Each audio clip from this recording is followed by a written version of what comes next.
Okay, we're here at the CLAUZEL Casino in Newcastle ahead of Mark CLAUZEL's charge. Bazzy Razak's fighting on February the 7th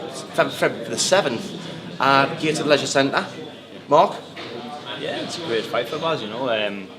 The right sort of opponent at the right sort of time for him, you know. Kevin McCauley, very, very durable journeyman, and he's not one to come and lie down. And to be honest with you, if you're not on your game on the night, he's going to put you in a bit of trouble and ask a few questions. To be honest, I'm hoping that obviously Baz doesn't run him, but I think he's going to ask a few questions of Baz as well, which is what we need from at this stage in the career. You know, we need somebody who's durable, who's going to come and fight, not lie down. This guy doesn't want to lie down because he's got a job next week and the week after and the week after. So he's not coming to lie down, he's coming to fight. So Baz has got a tough opponent for him. He's one of those fighters, because he has such experience and he has fought boxers at a decent level as well, that he's not always easy to look good against as well. No, he's not. I mean, you know, I remember watching some good names come watching with Ronnie Heffron, and you know, like you say, he's been with everybody. He can spoil. He knows how to spoil you. He knows how to make you look bad with that experience that he's got. He's been, you know, around the block and then some again. So, have you been actually given Baz some specific training in how to deal with that sort of thing with Kevin? Yes, we're working on a game plan. With Joe he scrutinises everything, you know, and he's phenomenal at what he does. And he's picking holes at the moment in what Kevin McCauley does, and we're going to work to Baz's strengths and work against him obviously what Kevin McCauley's not good at. And see, I'm pretty confident, you know, that we're going to have a shining performance as long as he doesn't let him get in his rhythm and spoil him, and doesn't, you know, don't let him get in his head, because that's what McCauley's good at doing. When he spoils, he sort of gets in your head, knocks your rhythm and knocks your pulls the faces and all sorts, doesn't he? He gets into your mind, and Baz sometimes can be pulled into that a little bit, and Joe just pulls the reins on him and pulls him back, focus on the job, son, and get back in there. We've seen it with Baz a few times before, so I don't know, it's a very interesting fight, it's a very good fight, and I'm really looking forward to it. Now, obviously, looking ahead to 2015, you don't look past this fight, as you mentioned before there, but you're looking at maybe having 4 or 5 fights this year for Baz? Yeah, I mean, ideal, yeah, for Baz would be, as you know, this one, maybe it's one more 4-rounder, step him up to a couple of 6s, and maybe he's finish the year off on an 8-rounder from him. And that's kind of his apprenticeship and graduation cert from then.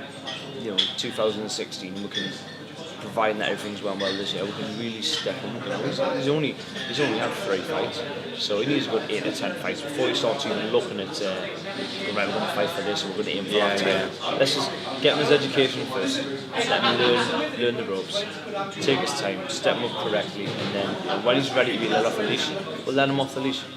But this is a sort of fight where, regardless of how well Baz does, you're going to learn something about him by putting him in with McCauley, which basically tells you what you're going to have to go and work on in the gym and what you're going to have to work harder on and things like that. So, I mean, the one thing Baz has done is he's smashing records at the moment, because I mean, everything's documented. Joe documents everything.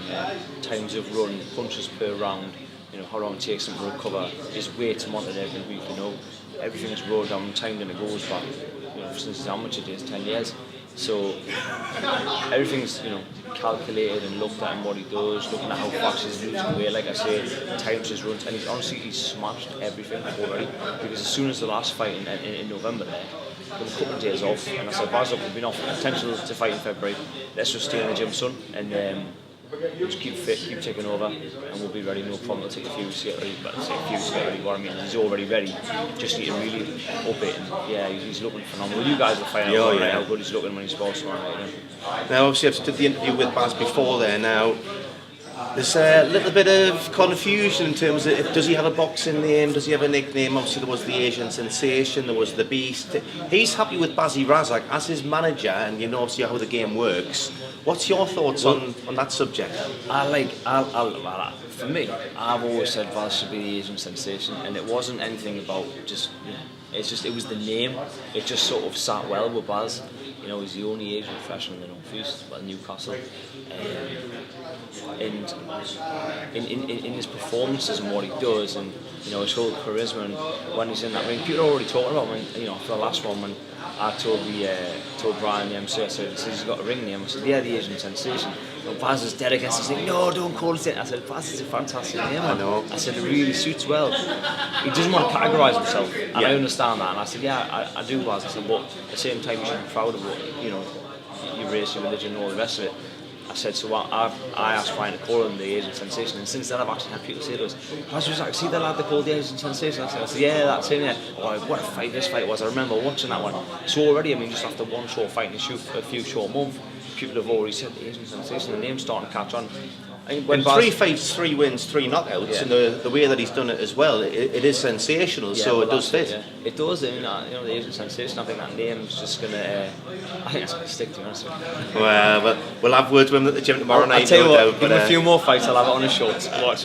Yeah, I look forward to it, Mark. Always a pleasure, my friend. Cheers.